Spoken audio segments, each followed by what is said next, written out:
আসসালামু আলাইকুম। ইনশাআল্লাহ আশা করি সবাই ভালো আছেন। আলহামদুলিল্লাহ আমিও ভালো আছি। যে যেখান থেকে আমার ভিডিওটি দেখছেন সবাইকে অসংখ্য ধন্যবাদ ও সবার প্রতি ভালোবাসা রইল। তো আজকে একটা দুইটা সুখবর আছে। জানি না আপনারা বিশ্বাস করবেন কি না। আর আপনাদের যে আজকে অ্যাপয়েন্টমেন্টের যে আপনার আজকে আবেদন করার কথা ছিল ইমেলের মাধ্যমে, সে বিষয়ে কিছু কথা বলবো। আর ইটালিতে যারা 2024 মার্চ মাসে আবেদন করছেন তাদের বিষয়ে কিছু কথা থাকবে, যে নলস্তা ওঠা শুরু হয়েছে কিনা। আর ভিএফএস গ্লোবালের পুরান ফাইলের বিষয়ে কথা থাকবে। তো অবশ্যই সবাই সাথে থাকবেন। তো সব কিছুর জন্য আলহামদুলিল্লাহ। আমি প্রথমে যে কথাটা বলতে চাই সেটা হচ্ছে, আজকে আমার কাছে একটা সুখবর আছে। সকালে আমার ফোন আসছিলো একটা। আমি 2025 সালে, সরি 2024 সালে 25 তারিখে, মার্চ মাসের 25 তারিখে আমার দুইটা ফ্রেন্ড, মানে একজন ফ্রেন্ড, আপনার আরেকজন হচ্ছে একটা কাছের ভাই ব্রাদার, তিনি আমার ইউটিউবে ভিডিও দেখা দীর্ঘদিন ধরে, মানে 1-2 বছর ধরে তিনি আমার সাথে কানেক্ট আছে। তো তিনি এর আগে আমার কাছে জমা করছিল। তো আনফর্চুনেটলি তিনি দেরি করে, মানে তার পেমেন্টটা করার কারণে একজন বাঙালি মালিকের কাছে তার জন্য জমা করা হয়েছিল। বাট ডিসেম্বরে সে কাগজটা ওঠে নাই। বাট এবার তার যে পাসপোর্ট, সেটা আমাকে যে মালিক আনছিল সেই মালিকের মাধ্যমে জমা করাইছে। তো আলহামদুলিল্লাহ আজকে নিউজ পেলাম যে আমার যে দুটো ফাইল ছিল বা মালিকে আরও যারা জমা দিয়েছিল সেগুলোর ভিতরে নলস্তা ওঠার কমিউনিকেশন মেসেজ আসছে। তো আশা করতেছি যে এই দুইটাই, মানে এই কমিউনিকেশন মেসেজের ভিতরে এই দুইটাই আছে। তো সে পরিপ্রেক্ষিতে আমার জন্য সুখবর যে নলস্তা ওঠা শুরু হয়েছে। এটা আপনারা সবাই শিওর থাকেন যে নলস্তার যে কমিউনিকেশন মেসেজ, মানে জাস্টিফাই, এগুলো আসা শুরু হয়ে গেছে কমিউনিকেশন মেসেজ। তো ইনশাল্লাহ কিছুদিনের ভিতরে হয়তো বা নলস্তা আমি হাতে পেয়ে যাব। এবার তাদের দুইটা হোক বা যারটাই হোক আমি হাতে পেয়ে যাব। তো এটা আপনাদের জন্য সুখবর। আপনাদের বলে রাখি যে ইটালিতে আপনারা যারা 2024 মার্চ মাসে আবেদন করছেন সিজনালে, আপনাদের নলস্তা ওঠা শুরু হয়ে গেছে, বা স্পন্সারে যারা করছে, মানে জাস্টিফাই শুরু হয়ে গেছে, কমিউনিকেশনের মেসেজ আসা শুরু হয়ে গেছে, নলস্তা হাতে পাবেন ইনশাল্লাহ কিছুদিনের ভিতরে। এখন এটা অনেকের কাছেই অবাক মনে হইতে পারে, কারণ মাত্র 6-7 দিন হয়েছে। 6-7 দিনেও না, হ্যাঁ 6 দিন হয়েছে, তার ভিতরে বন্ধ গেল, অনেক গেল। আমি এটা আপনাদের কাছে ক্লিয়ারভাবে জানাবো আমি যখন নলস্তা হাতে পাবো। তবে আমার যে মেসেজ আসছে, আমি জাস্ট এইটুকু আপনাদেরকে বলে দিলাম। এখন আছি ভিএফএস গ্লোবালের যে অ্যাপয়েন্টমেন্ট সিস্টেমটা।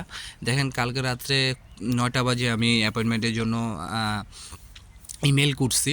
তো ইমেল করার পরে আমার একটা ইমেলের রিপ্লাই আসছে, আর একটা ইমেলের রিপ্লাই আসে নাই। তো আমি স্ক্যানে দিয়ে দিতেছি আমার রিপ্লাইটা। যাদের এরকম আসছে এটা হচ্ছে অটো রিপ্লাই, এটা কোনো ব্যাপার না, ঠিক আছে। কিন্তু এখন যাদের রিপ্লাই আসে নাই তাদের করণীয় কী দেখেন। এই বিষয়ে কিন্তু ভিএফএস গ্লোবাল কোনো কথাই আপনাদেরকে বলে নাই, বা আমাকেও বলে নাই, বা তারা নোটিশের মাধ্যমে কিছুই জানায় নাই। যাদের মানে এটা কিন্তু তারা কখনোই বলে নাই যে না, আপনি যদি মেইল করেন আপনাদের ফিরতে একটা মেইলে রিপ্লাই দেওয়া হবে, অটো রিপ্লাই, এরকম কিছুই কিন্তু ভিএফএস গ্লোবাল থেকে বলে নাই। আর তারা এরকম কোনো নির্দেশনাও দেয় নাই। সো যারা আপনারা ভিএফএস গ্লোবালে মেইল পাঠাইছেন, আপনাদের যাদের মেইল আসে নাই, ফিরতে একটা যে মেইল আসে না, বা তারা কোনো রিপ্লাই দেয় নাই, আপনারা দয়া করে আর কোনো মেইল পাঠাবেন না সেই আইডি থেকে বা সেই নলস্তা সেই নামে। আপনারা সেইভাবেই থাকুন। তারা এটা ভেরিফাই করবে, জাস্টিফাই করে হয়তোবা আপনাদের কোনো একটা রিপ্লাই দিবে। আর আমি আপনাদেরকে যে একটা পার্সোনালি যে একটা আমি আপনাদের একটা ফিডব্যাক দিতে চাই, সেটা হচ্ছে যে এটা, এই যে এখনও যে নিয়মটা, নলস্তা জমা দেওয়ার জন্য যে অ্যাপয়েন্টমেন্টে নেওয়ার জন্য যে সিস্টেমটা করছে তারা, দেখেন এটা আমি কিন্তু তাদেরকে সাধুবাদ জানাই। কিন্তু আমি তখনই সাধুবাদ আরও ভালোভাবে জানাতে পারবো যখন এটা আমাদের জন্য একটা ভালো কার্যকারিতা হবে। আমি প্রথমত ভাবছিলাম এটা আমাদের জন্য অনেক ভালো হবে এই ব্যাপারটা, যে আপনার খুব সহজে আমরা যারা প্রকৃত নলস্তাধারী আছি, যারা রিয়েল নলস্তা, তাদের অ্যাপয়েন্টমেন্টগুলো খুব সহজে পাবো। কিন্তু ভিএফএস গ্লোবালের এটা উচিত ছিল যে আমরা যাদেরকে নলস্তা দিব না, আমরা সাথে সাথেই তাদেরকে রিপ্লাই দিয়ে দিব, বা আমরা পরবর্তীতে এটা জানিয়ে দিব যে এটার কেমনে কী হবে। কিন্তু এরকম কিছুই জানাই না হয় নাকি, ঠিক আছে। কী জন্য আমি এই কথাগুলি বললাম, দেখেন এখানে অনেকেই মেল করছেন, মেলে রিপ্লাই আসে না, বা আদৌ আপনারা বা আমরা জানি না যে আপনাদের অ্যাপয়েন্টমেন্ট দেওয়া হবে কি না। তো এটার কোনো যেটার কোনো ফিউচার নাই, যেটার কোনো মানে প্রেজেন্টে কিছু হবে না, বা আপনারা কিছু জানেন এটা ভবিষ্যতে কী রেজাল্ট আসবে, তাহলে এইটার উপরে তো ডিপেন্ড করা ঠিক হবে না। তো এখন আমার কথা হচ্ছে, এখন আমাদের করণীয় কী? আমরা 2-1 দিন ওয়েট করব। আমরা এই সপ্তাহের ভিতরে আবার দরকার হলে আমরা ভিএফএস গ্লোবাল বা ইতালি এম্বাসির সামনে যাব, এটা আমাদের প্রয়োজনে। আমি আপনাদের উদ্দেশ্যে বলতেছি, আপনারা যাবেন, গিয়ে দেখবেন যে তাদের নির্দেশনা কি, একটু ওয়েট করতে হবে তারা কী নির্দেশনা দেয়। আর ভিএফএস গ্লোবাল কালকে বন্ধ থাকবে, ঠিক আছে।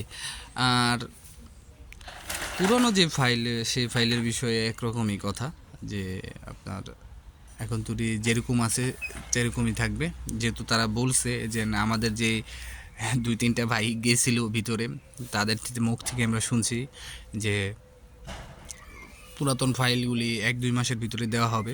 তো এখন এছাড়া আমাদের কোনো উপায় নেই, এছাড়া আমার কাছে আর কোনো তেমন আপডেটও নাই, কারণ ভিএফএস গ্লোবাল বন্ধ কালকে পর্যন্ত। তো যাদের মেসেজ আসে না, আশা করি এই সপ্তাহে মঙ্গলবার থেকে আবার মেসেজ আসা শুরু হবে। আপনারা সবাই যার যার স্থান থেকে আল্লাহর কাছে দোয়া করবেন, সবার জন্য দোয়া করবেন। তো আজকের মতো এখানেই। আর যারা অ্যাপয়েন্টমেন্টের জন্য আজকে মেইল করছিলেন, আপনাদের যাদের এখন তুলে মেইলের রিপ্লে আসে নাই, আপনারা দয়া করে কমেন্টসে জানাবেন। আর কেউ যদি যেমন রিপ্লে পাইছেন অবশ্যই আমাকে একটু জানাবেন, এতে আমাদের সকলের উপকার হবে। সবাই ভালো থাকবেন, সুস্থ থাকবেন, আর অবশ্যই ভিডিওটা শেয়ার করবেন। সবার জন্য মন থেকে দোয়া রইল, সবাই আমার জন্য দোয়া করবেন। আসসালামু আলাইকুম, আল্লাহ হাফেজ।